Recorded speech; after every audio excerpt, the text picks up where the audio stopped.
जब दो व्यक्ति के बीच में विवाद जो है वो किसी कॉन्ट्रैक्ट को लेकर हो, जैसे क्या होता है कि बीच में आपस में आपका मान लेते हैं किसी से जमीन भी आप खरीदते हैं और जमीन बेचते हैं, तो बीच में एग्रीमेंट तैयार किया जाता है। और ये कॉन्ट्रैक्ट जो है सिर्फ ऐसे एग्रीमेंट में नहीं, बहुत ऐसे सिचुएशन होते हैं जिसमें एग्रीमेंट जो है बीच में बनाया जाता है। लेकिन आज जो हम आपको बताने जा रहे हैं वो है स्पेसिफिक परफॉर्मेंस ऑफ कॉन्ट्रैक्ट, और इसमें धारा 10 के तहत आप क्या क्या कर सकते हैं उसके बारे में बताएंगे। देखिए, जानकारी बेहद जरूरी है। जो भी लोग हैं अगर वो एक तरह से उस बात को जानते हैं, उस बात को समझते हैं, तो उनके साथ कभी भी धोखा नहीं होता है।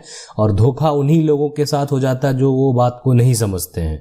तो यहाँ पे समझना बेहद जरूरी है कि कैसे आपको यहाँ पे काम करना है।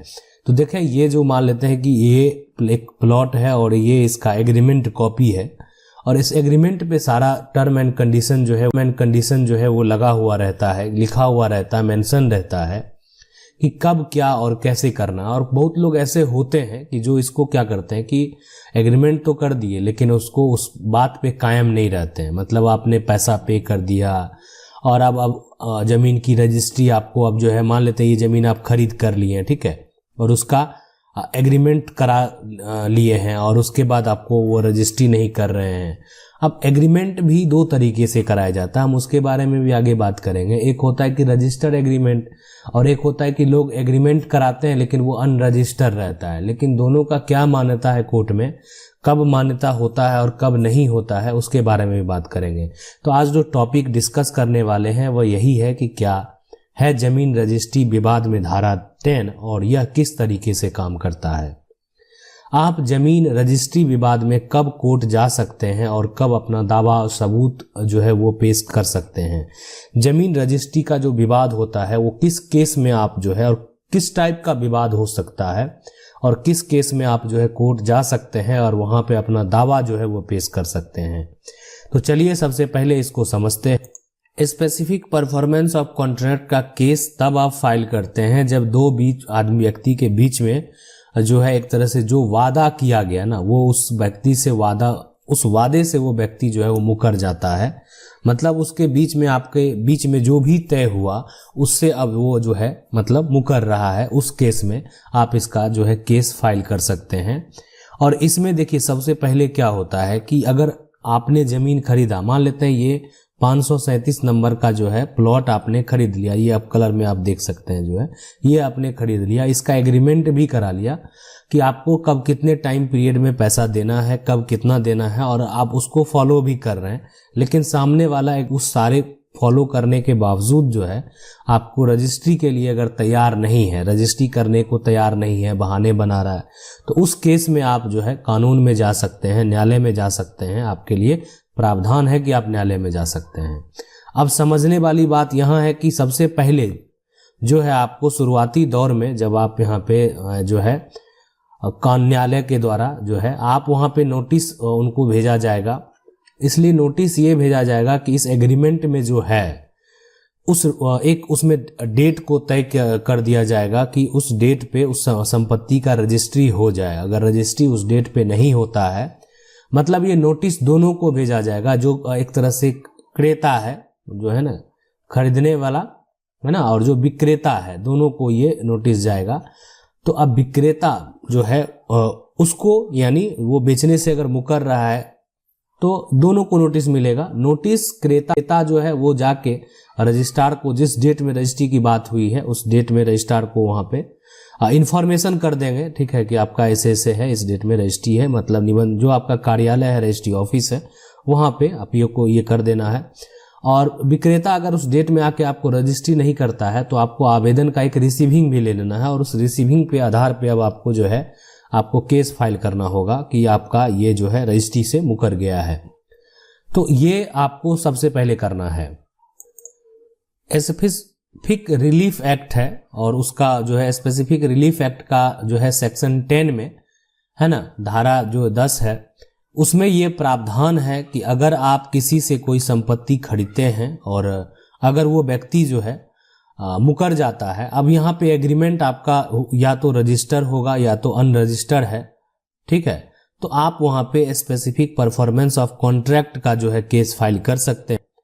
और वो केस अगर फाइल करेंगे तो फिर अब अगर वो उस नोटिस पे भी आपको रजिस्ट्री नहीं करता है तो फिर न्यायालय को तय करना है कि अब क्या किया जाएगा। सबसे पहला क्या क्या देखा जाता है वो देखें। सबसे पहला ये देखा जाता है कि एग्रीमेंट में जो तय हुआ है क्या उसको वो बेचने के लिए एलिजिबल है। देखें, ऐसा नहीं कि अगर वो एलिजिबल नहीं है और एग्रीमेंट हो गया है तो जो है न्यायालय के द्वारा आदेश दे दिया जाएगा कि वो बेच दे। सबसे पहला ये देखा जाता है कि एग्रीमेंट में जो तय हो गया है क्या उसको वो बेचने के लिए मतलब बेच सकता है नहीं बेच सकता। क्या उसमें ऐसा तो नहीं कि भाई क्या भी नाम है और एग्रीमेंट वो करा के बेच रहा है, मतलब कोई उसमें फर्जी तरीके से काम किया जा रहा है, तो ये भी देखा जाता है। ये हो गया पहला।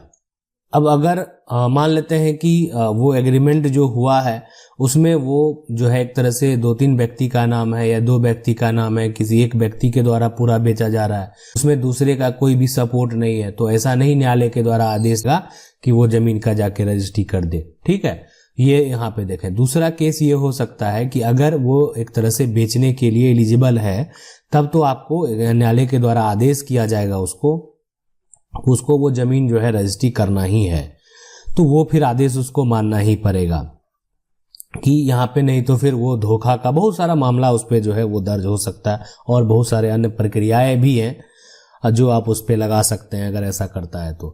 लेकिन फिलहाल आप समझ लें। अब ये है कि कुछ ऐसे केस हो सकते हैं कि जमीन 2 व्यक्ति के नाम है लेकिन एक व्यक्ति का अपना अलग है और दूसरे व्यक्ति का अपना संपत्ति अलग है, तो उस केस में न्यायालय के द्वारा जो है यहाँ अगर देखा जाए कि दोनों के अलग अलग संपत्ति हैं, है ना, उसमें और वो उसके 50% को बेच रहा है, और उस केस में न्यायालय के द्वारा आदेश दिया जा सकता है कि वो जाके रजिस्ट्री करे। तो ये यहाँ पे ये कंडीशन आपको समझना बेहद जरूरी है कि जब आप एग्रीमेंट करा रहे हैं तो आप ये भी ध्यान रखें कि क्या वो संपत्ति को बेचने के लिए एलिजिबल है, मतलब वो बेच सकता है कि नहीं बेच सकता है, मतलब उसको अधिकार है बेचने का कि ऐसे ही कि एग्रीमेंट किए जा रहा है उसका वो संपत्ति में पूरा हक है कि नहीं है। तो ये बात समझना बेहद जरूरी है। ठीक है, तब आप एग्रीमेंट पे एक्शन ले सकते हैं। अब बात है कि सबूत पेश करने की। देखिए, अगर आप यहाँ पे रजिस्टर एग्रीमेंट बनाए हैं और हम सबको सलाह जरूर देंगे कि जब भी आप संपत्ति खरीदें तो संपत्ति को वेरीफाई करने के बाद रजिस्टर एग्रीमेंट जरूर बना लें। तो रजिस्टर एग्रीमेंट अगर बनाएंगे तो उसका मान्यता कहीं ज़्यादा है, और जो आपका अनरजिस्टर एग्रीमेंट है तो मतलब सिर्फ स्टाम्प पेपर पे सब कुछ मेंशन कर लेना एग्रीमेंट तैयार करना नहीं होता है। अब उसको रजिस्टर कराना भी जरूरी होता है और उसके लिए हम बहुत बार बताए हुए हैं कि कैसे आप जो है उसको रजिस्टर करवा सकते हैं। आप हमारे चैनल के प्लेलिस्ट में जाएंगे तो आपको उससे संबंधित जानकारी जो है वो मिल जाएगा। तो ये हो गया कि एग्रीमेंट अगर आप नहीं जानते हैं, आप फिर से जानना चाहते हैं एग्रीमेंट से संबंधित जानकारी, तो आप हमें कमेंट कर सकते हैं, उससे संबंधित हम वीडियो बनाने का प्रयास करेंगे। तो ये जो एग्रीमेंट है अगर आपका मान लेते हैं कि अगर रजिस्टर है तो कोई दिक्कत नहीं है, लेकिन अगर अनरजिस्टर भी है तो भी आप जो है यानी स्पेसिफिक परफॉर्मेंस ऑफ कॉन्ट्रैक्ट के केस में आप सबूत के तौर पे उसको पेश कर सकते हैं। ऐसा प्रावधान है कि आप सबूत के तौर पे उसको दे सकते हैं। आशा करते हैं वीडियो अच्छा लगा होगा। वीडियो को लाइक जरूर कर दें। चैनल को पहली बार देख रहे हैं सब्सक्राइब करके जो बेल आइकन है उसको जरूर दबा लीजिए। मिलते हैं अगले वीडियो में, तब तक के लिए